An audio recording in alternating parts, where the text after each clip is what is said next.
Agora a gente vai mostrar que o presidente Lula assinou hoje um decreto que concede a aposentadoria ao ministro do Supremo Tribunal Federal, Ricardo Lewandowski. A partir de agora, então, Lula pode indicar oficialmente o substituto para Lewandowski no Supremo Tribunal Federal. Nós já debatemos aqui que o favorito para a vaga é Cristiano Zanin, que atuou como advogado de Lula lá na Operação Lava Jato.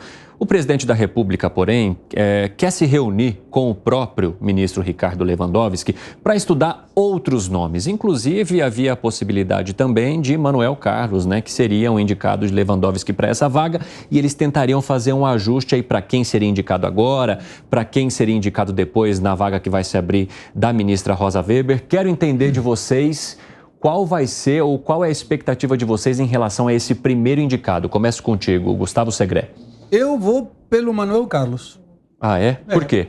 Porque seria expor muito o presidente Lula de colocar como seu candidato o Cristiano Zanin, que deu um resultado fantástico na sua estratégia jurídica para que hoje o presidente possa estar no cargo que ocupa, mas me parece que é uma questão de muito impacto social. O fato de colocar a seu advogado como uma retribuição de favores ao cargo de Supremo Tribunal Federal. Também me parece errado que deva se juntar com o ministro que está saindo, porque não é nem um cargo que se herede, nem um cargo que dê uma sugestão para manter a mesma visão das minhas votações. O cargo deveria ser ocupado por uma pessoa que é indiscutivelmente bom para esse lugar e que tem um histórico bom. Lembrando que o presidente Lula já na época tinha sugerido e colocado ao Toffoli, que não tinha sequer aprovado o concurso para ser juiz. Então, me parece que é uma boa oportunidade para sanear isso, mas de qualquer maneira, eu acho pessoalmente que vai ser mais pela linha do Manuel Carlos que de Zanin. Eu fiz uma apuração de que poderia ser Cristiano Zanin, primeiro porque ele já teria uma certa aceitação dentro dos apoiadores do governo Lula no Senado. E também porque o governo Lula estima que até a próxima indicação lá em outubro possa haver uma mudança muito grande dentro da avaliação no Congresso e também a avaliação política ou da própria composição do Supremo Tribunal Federal e que isso depois poderia complicar uma possível indicação de Zanin. Como é que você vê isso, Fábio Piperno? Eu estou consagrando no sentido de que, já falei isso aqui outro dia, eu acho que, do ponto de vista da isenção, a indicação do Zanin seria extremamente combatida e ruim, embora ele seja alguém extremamente qualificado. Eu não gosto desse tipo de procedimento. O Zanin seria o terrivelmente evangélico versão Lula. É ruim. Enfim, o Segredo lembrou o Toffoli, é verdade. Embora seja, assim, a carreira do Zanin ela é mais sólida do que foi, muito mais, do que era a do Toffoli. O Lula, naquele momento, o Lula, inclusive, quebra uma série de indicações que ele havia feito acima de qualquer suspeita.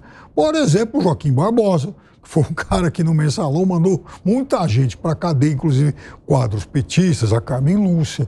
Essa turma foi nomeada pelo Lula. Os da Dilma, o Fux, que também foi bastante rigoroso, Fachin e tal.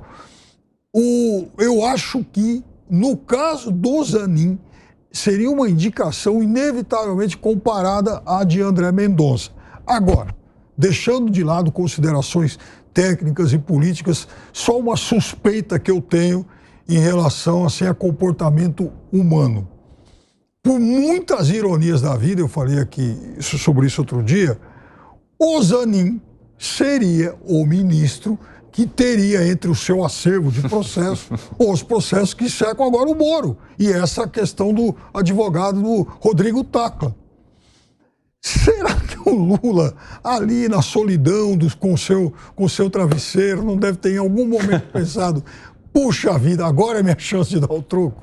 Você acha que tem chance de colisão aí? Não, eu acho que é possível sim ser o nome do Zanin, até por isso que o Piperno falou, pelo que você levantou, Evandro.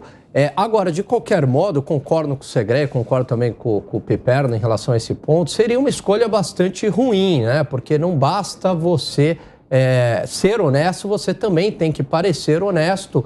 E aí pode gerar, eventualmente, um conflito de interesse. Só a desconfiança do conflito de interesse já é muito ruim.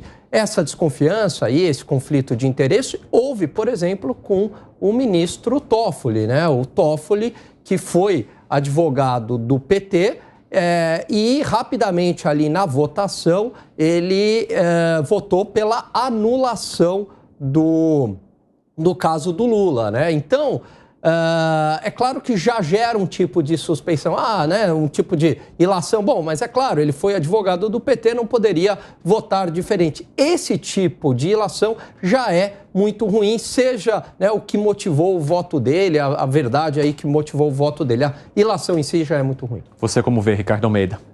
Eu vou seguir aí a opinião que é absolutamente consensual aqui de que se trataria, caso fosse o Zanin, uma decisão ruim. Por que ela é ruim? Pelos motivos que foram colocados. A proximidade, a ideia de que você está cedendo, né, um lugar na Suprema Corte a alguém que talvez tenha interesses de defesa privada do partido ou do presidente, não é boa. É bom a gente lembrar que o PT não está no mesmo contexto em que foi colocado Dias Toffoli. Então, o contexto de hoje é um contexto de polarização muito mais acentuado, de tensão muito mais acentuado, e já na época que o Toffoli foi indicado, eu bem me lembro disso. Havia muitas críticas no meio jurídico, inclusive pela fraqueza, fragilidade da carreira dele. Né? O fato de que ele fez concurso para juiz, acho que perdeu 2 vezes o concurso para juiz. E no caso do Zanin não seria por isso, seria realmente por causa do vínculo dele. Alguns nomes ali eu achei interessantes, por exemplo, o nome do Lênio Streck, né? O Lênio Streck é um professor de hermenêutica, um jurista muito importante no Brasil. Foi também um dos nomes aventados. Eu não sei dizer se a força política desse nome é tão grande assim, mas seria um nome interessante se o PT quisesse dar uma indicação mais técnica e evitar algum tipo de polêmica desnecessária nesse momento tão delicado do governo. Bom, já que temos consenso aqui, então a gente já pode partir para o próximo assunto, Só né? um comentário. Pode pôr. Rapidinho. Imagine se nessa sabatina do eventualmente Cristiano Zanin, o Senado nega. Difícil. Mas imagina o Lula chamando o Pacheco e dizendo: e aí, você acha que vai passar? Não sei se vai passar. É que a conversa começa antes, né? Conversa antes, com certeza. Se chega aí, já é que está tudo negociado. Mas pode ser um tema para considerar.